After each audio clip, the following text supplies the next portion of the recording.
காட்டில் ஒரு புதிய பரபரப்பு. ஒவ்வொரு விலங்கின் வீட்டிலிருந்தும் பளபளப்பான பொருட்கள் மர்மமான முறையில் காணாமல் போயின. சிட்டு அணில் தனது பிரியமான நீல நிற பளிங்கு கல்லை காணாமல் அழுது கொண்டிருந்தது. சிட்டு அணில் நேராக துப்பறியும் கணியன் நரியின் வீட்டிற்கு ஓடியது. கணியன், கணியன், என் விலைமதிப்பற்ற நீல பளிங்கு கல்லை ஒரு திருடன் எடுத்து சென்று விட்டான் என்று அழுது கொண்டே சொன்னது. கணியன் தனது குறிப்பேட்டை எடுத்தான். கவலைப்படாதே சிட்டு, நான் அதை கண்டுபிடிக்கிறேன் என்றான். அப்போது மைனா அம்மா பறந்து வந்து என் பளபளப்பான புட்டிமூடியையும் காணவில்லை என்று படபடத்தது. கணியன் சிட்டுவின் கூட்டினை ஆராயத் தொடங்கினான். தனது பூதக் கண்ணாடியால் ஒவ்வொரு இடமாக தேடினான்.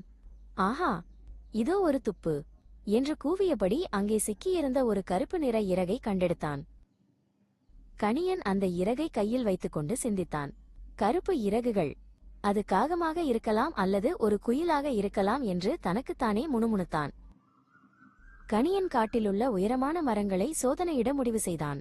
ஒரு பெரிய ஆலமரத்தின் உச்சிக்கு ஏறியபோது தூரத்தில் ஏதோ ஒன்று பளபளவென்று மின்னியது.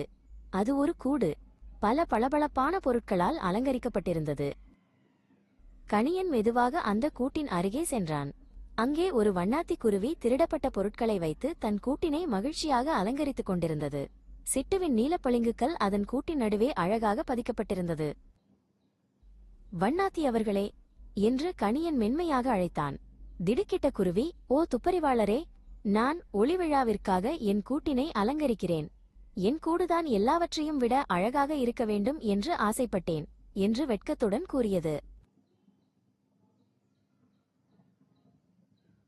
வண்ணாத்தி குருவி ஒரு திருடன் அல்ல என்பதை கணியன் புரிந்து கொண்டான்.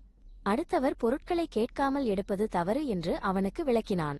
தன் தவற்றை உணர்ந்த குருவி எல்லா பொருட்களையும் திருப்பிக் கொடுப்பதாக ஒப்புக்கொண்டது. மற்ற விலங்குகள் வண்ணாத்தி குருவியை மன்னித்தன. ஒளி விழாவிற்காக உதிர்ந்த பூக்கள் மற்றும் அழகான இலைகளைக் கொண்டு அதன் கூட்டினை அலங்கரிக்க அனைவரும் உதவினார்கள். பளபளக்கும் திருடன் மர்மத்தை தீர்த்து வைத்த துப்பறியும் கணியனுக்கு காடு மீண்டும் நன்றி கூறியது.